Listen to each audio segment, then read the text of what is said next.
Hey everyone, welcome back to the show. Hello, hello. So happy to have you here with us today. Alice, I have a question for you. A very important question. Ooh, I love questions. What is it, David? What is in your freezer right now? Ooh, let me think. Some frozen peas, maybe some ice cream, and definitely some frozen pizza. What about you? Same, to be honest. Frozen food is such a normal part of life now. We almost never think about it. But have you ever wondered how it all started? I've never really thought about it. Someone just put food in a box and made it cold, right? Well, it's a little more interesting than that.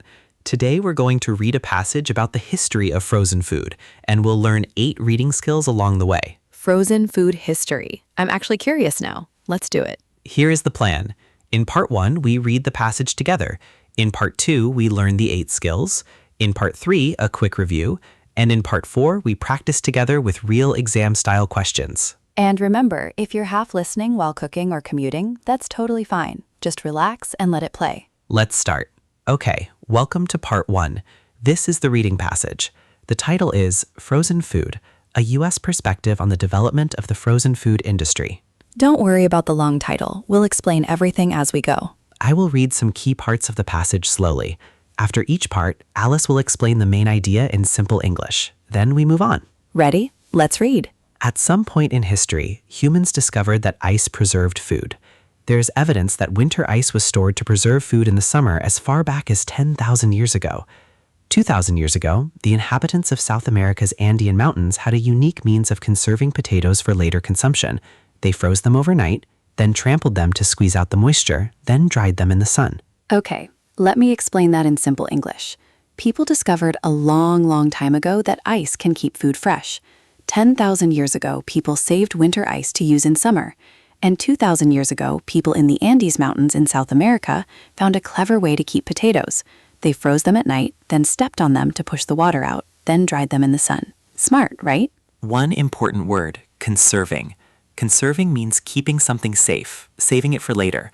So conserving potatoes means keeping the potatoes so they don't go bad. Conserving. Saving for later. Say it with me. Conserving. You know, I tried to dry herbs at home once. It did not work very well. Maybe I should try the trampling method next time. I'm not sure I'd recommend that for your dinner.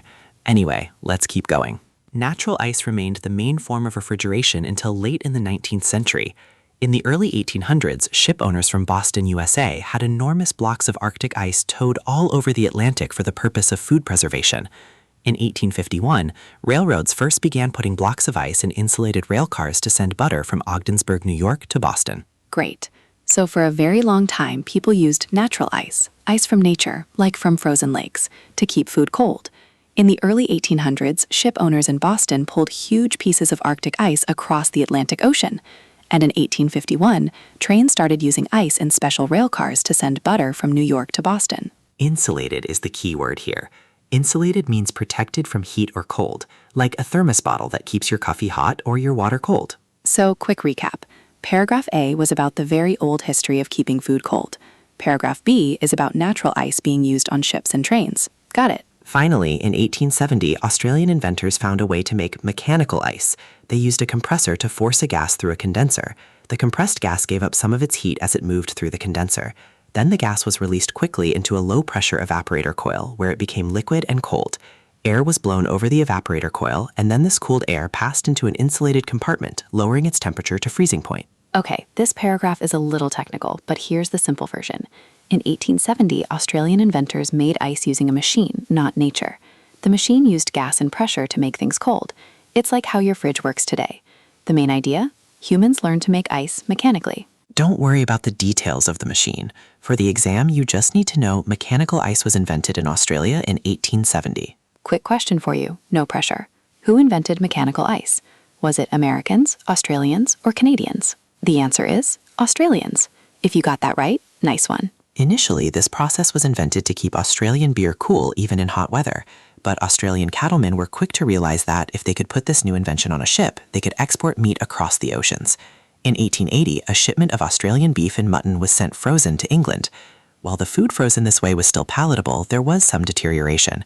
During the freezing process, crystals formed within the cells of the food, and when the ice expanded and the cells burst, this spoiled the flavor and texture of the food. Fun fact, the machine was first made to keep beer cold, but then cattlemen thought, hey, we can use this on ships to send meat to other countries. So in 1880, frozen beef and mutton went from Australia to England. But there was a problem. When food froze, small ice crystals formed inside it. These crystals could break the cells of the food, and that changed the taste and texture. 2 words to notice. Palatable means tasty, nice to eat, and deterioration means getting worse, becoming damaged. So the food was still edible, but it wasn't perfect. So basically, old frozen meat was a bit sad, like when you forget ice cream in the freezer for too long and it gets all icy and weird. Exactly. That's the crystal problem. Okay, next paragraph. The modern frozen food industry began with the indigenous Inuit people of Canada. In 1912, a biology student in Massachusetts, USA, named Clarence Birdseye ran out of money and went to Labrador in Canada to trap and trade furs.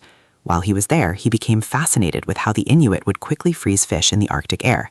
The fish looked and tasted fresh even months later. Okay, this is where the story gets interesting. A student named Clarence Birdseye went to Canada to make some money. While he was there, he noticed something amazing. The Inuit people froze fish very quickly in the cold Arctic air, and the fish stayed fresh for months. That gave him a big idea. Fascinated means very interested, almost amazed. Birdseye was fascinated. He couldn't stop thinking about it. Fascinated. Very, very interested. Say it with me. Fascinated. Birdseye returned to the USA in 1917 and began developing mechanical freezers capable of quick freezing food. Birdseye methodically kept inventing better freezers and gradually built a business selling frozen fish from Gloucester, Massachusetts. In 1929, his business was sold and became General Foods, but he stayed with the company as director of research, and his division continued to innovate. So Birdseye went back to the USA and started building machines that could freeze food quickly. He kept making better and better freezers. His business grew, and eventually it became part of a big company called General Foods, and he kept working there, inventing new things. Innovate means to create new ideas or new ways of doing things. Birdseye was always innovating, always improving his freezers. Quick check. So far we've learned ice preserves food, natural ice was used on ships and trains, Australian mechanical ice, then Clarence Birdseye came along and changed everything. Great. Birdseye was responsible for several key innovations that made the frozen food industry possible. He developed quick freezing techniques that reduced the damage that crystals caused, as well as the technique of freezing the product in the package it was to be sold in. He also introduced the use of cellophane, the first transparent material for food packaging, which allowed consumers to see the quality of the product. Birdseye made 3 big inventions. Number 1, quick freezing. Freezing food so fast that the ice crystals didn't have time to damage it. Number 2, freezing the food in the package it would be sold in. And number 3, using cellophane, a clear, see-through material, so people could see the food before buying it. Transparent means you can see through it. Glass is transparent. Cellophane was the first transparent food packaging. Oh, that's like how you can see the frozen peas in the bag at the supermarket. I never thought about who invented that. But there were still obstacles. In the 1930s, few grocery stores could afford to buy freezers for a market that wasn't established yet, so Birdseye leased inexpensive freezer cases to them. He also leased insulated rail cars so that he could ship his products nationwide. However, few consumers had freezers large enough or efficient enough to take advantage of the products. Obstacles means problems, things that stand in your way. And leased means rented. You pay to use something for a period of time. So he wasn't just an inventor. He was also a smart businessman. He solved problems one by one. Sales increased in the early 1940s when World War II gave a boost to the frozen food industry because tin was being used for munitions. Canned foods were rationed to save tin for the war effort, while frozen foods were abundant and cheap. Finally, by the 1950s, refrigerator technology had developed far enough to make these appliances affordable for the average family. By 1953, 33 million U.S. families owned a refrigerator, and manufacturers were gradually increasing the size of the freezer compartments in them. Here's an interesting twist. During World War II, tin was needed for the war, for making weapons and supplies, so canned food became rare and was rationed. But frozen food? There was lots of it, and it was cheap, so people started buying frozen food. Then in the 1950s, refrigerators became cheaper, and 33 million American families had one. The freezer part of the fridge was also getting bigger. Rationed means limited. You could only buy a certain amount. And abundant means there was plenty of it, lots of it. Imagine being told you can only buy a little food because of a war. That must have been tough. But hey, it's how frozen food became popular. 1950s families were also looking for convenience at mealtimes, so the moment was right for the arrival of the TV dinner. Swanson Foods was a large, nationally recognized producer of poultry and frozen food. In 1954, the company adapted some of Birdseye's freezing techniques, and with the help of a clever name and a huge advertising budget, it launched the first TV dinner. This consisted of frozen turkey, potatoes, and vegetables served in the same segmented aluminum tray that was used by airlines. The product was an instant success. Within a year, Swanson had sold 13 million TV dinners. Okay, I love this part. In the 1950s, families wanted fast, easy meals, so Swanson Foods made the first TV dinner, frozen turkey, potatoes, and vegetables in a special tray. They spent a lot of money on advertising, and it worked. They sold 13 million dinners in just 1 year. People could put it in the oven and have dinner ready in 25 minutes. Convenience means something that makes life easier, and segmented means divided into sections, like a tray with separate little boxes for each food. A TV dinner in an aluminum tray, like eating from an airplane tray table. I can just imagine families sitting in front of the TV with their little trays. Exactly. That was the whole point. Okay, one final paragraph. Today, the U.S. frozen food industry has a turnover of over $67 billion annually, with $26.6 billion of that sold to consumers for home consumption. The remaining $40 billion in frozen food sales come through restaurants, cafeterias, hospitals, and schools, and that represents a third of the total food service sales. And here's where we are today. The frozen food industry in the U.S. makes over $67 billion every year. About $26 billion is from people buying. And now, we are going to learn the 8 skills that help you read any passage like this faster and more confidently. Let's go to part 2. Welcome to part 2. This is the main part of today's episode, the 8 reading skills. 8 skills you can use in your next IELTS exam, or even in everyday English reading. Are you ready? Let's begin with skill 1. Okay, skill number 1, David. Skill number 1. Skim the whole passage first before you read carefully. Skim. You mean read it fast? Yes, very fast. Don't stop for difficult words. Just get the general idea of each paragraph. So for our frozen food passage, what's the general idea? The passage starts with ancient history, moves to natural ice, then mechanical ice, then bird's eye, then the TV dinner, and ends with the modern industry. Oh, so it's basically a timeline, a story from the past to today. Exactly. And once you know that shape, finding answers becomes much faster.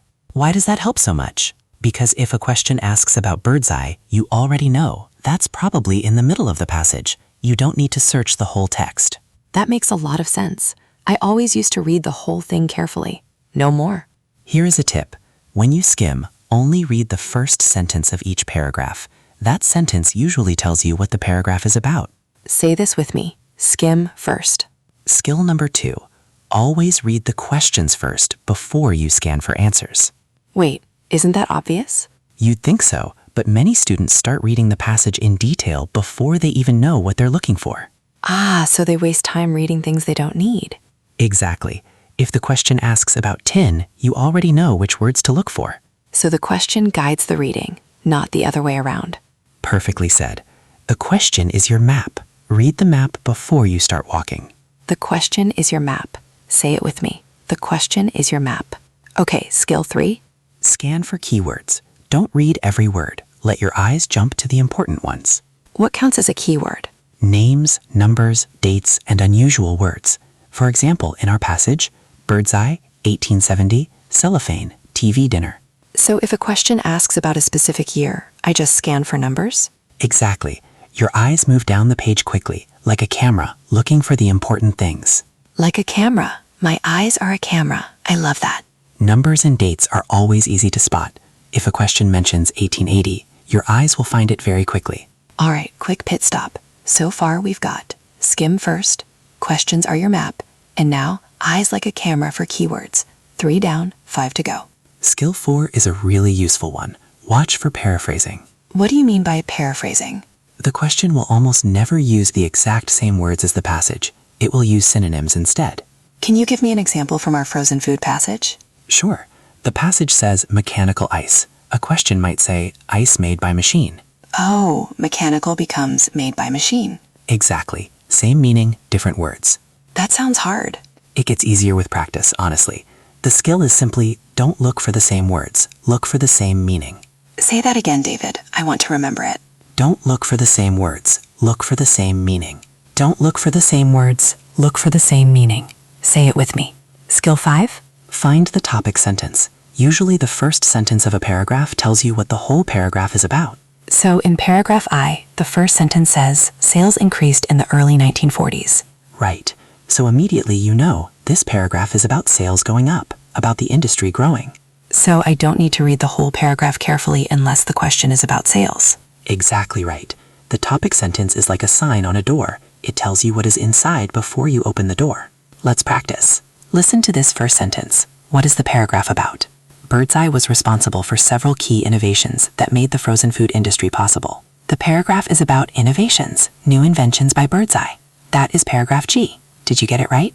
Skill 6 is the one that trips learners up the most, but it's really just a small logic puzzle.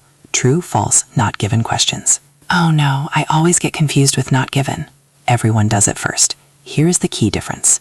True means the passage says the same thing as the statement. So not given does not mean false. It just means the passage is silent.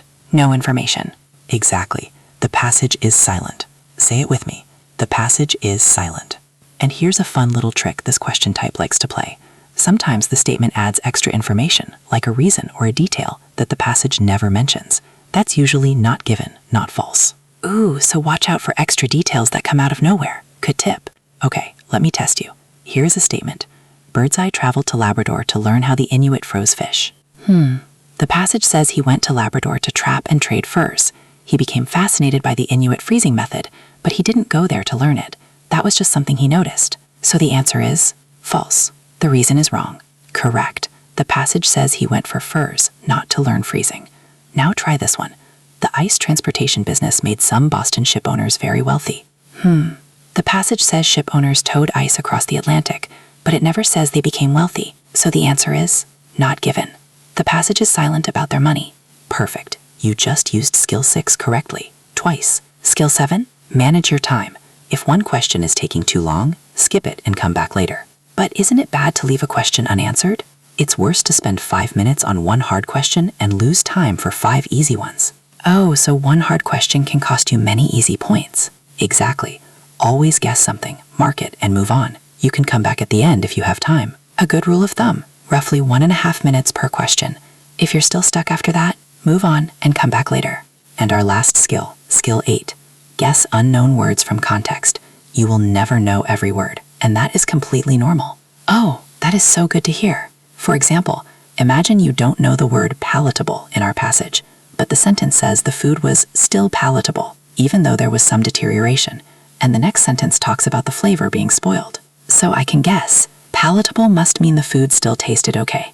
It wasn't perfect, but you could eat it. Exactly. Context is the words around the unknown word. Use those words as clues. Say this with me. Use context clues. And that is skill 8 and all 8 skills done. Wow, 8 skills. That was a lot, but I feel much more confident now. You should. These are real, practical skills that every good IELTS reader uses.